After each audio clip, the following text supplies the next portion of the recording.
भिडियोमा चाहिँ जुमको board use गरेर कसरी क्लासरुमहरू लिने भन्ने बारेमा एक्सप्लेन गर्न गइरहेको छु।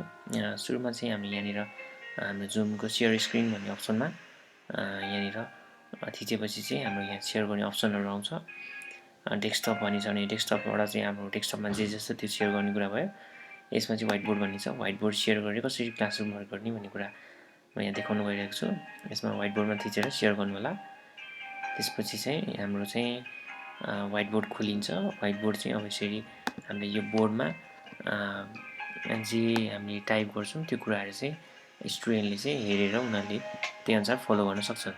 यसो अब यहाँनिर चाहिँ हामीले यसरी यो यसो लेखेर पढाउन अथवा केही गर्न अप्ठ्यारो लाग्यो भने चाहिँ हामीले यहाँनिर टेक्स्ट भन्ने अप्सन छ। टेक्स्टमा पनि अब अलिक ठुलोमा गरेर लेख्छौँ। यसरी गरेर कलरहरू पनि चुज गर्न सकिन्छ। यसरी यहाँनिर लेसन 1 भनेर लेसन 1 भित्र म अब के पढाउन गइरहेको छु भन्दाखेरि यसरी कलर चुज गरेर हामीले चाहिँ लेसन 1 भित्र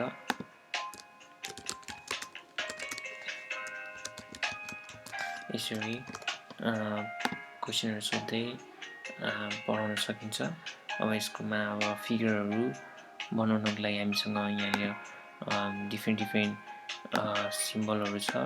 यसरी लाइनहरू तानेर लाइन्सहरूको पनि यहाँनिर यस्तो फिगर एक्सप्लेनेसनहरू गर्न पनि अनि हामीसँग यस्तो यसरी चाहिँ हामीले व्हाइट बोर्डहरू युज गर्न सक्छौँ। अथवा हामीले चाहिँ यसमा केही कुराहरू यस्तो टिक मार्कहरू दिनु पर्यो भने टिक मार्क पनि दिन सक्छौँ। लाइक रङ गर्नु पर्यो भने रङ पनि गर्न सक्छौँ।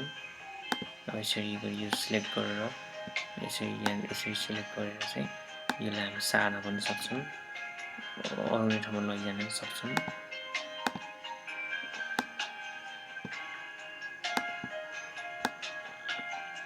यसरी चाहिँ यस्तै गरी हामी अब क्लियर पनि गर्न सक्छौँ। यो व्हाइट बोर्ड सेप पनि गर्न सक्छौँ। यसरी र्यान्डमली आफूले केही ड्र गर्न पनि मिल्छ। यो ड्र गर्नलाई चाहिँ माउसमा चाहिँ हामीले राम्रोसँग लेख्नु पनि हुन्छ। माउसबाट लेख्न अप्ठ्यारो लाग्छ भने हामीले मार्केटमा चाहिँ लाइट पेन भन्ने हुन्छ, युएसबीबाट जोडेर लेख्ने त्यस्तो खालको पेनहरू युज गर्न सक्छौँ। यसरी नै हामीले चाहिँ व्हाइट बोर्डहरूमा लेख्न सकिन्छ। यस्तै गरी हामीले इरेजरबाट इरेज गर्न पनि सजिलै छ, रब गरिरहनु पर्दैन।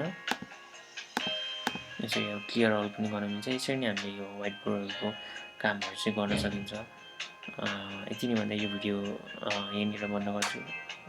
धन्यवाद।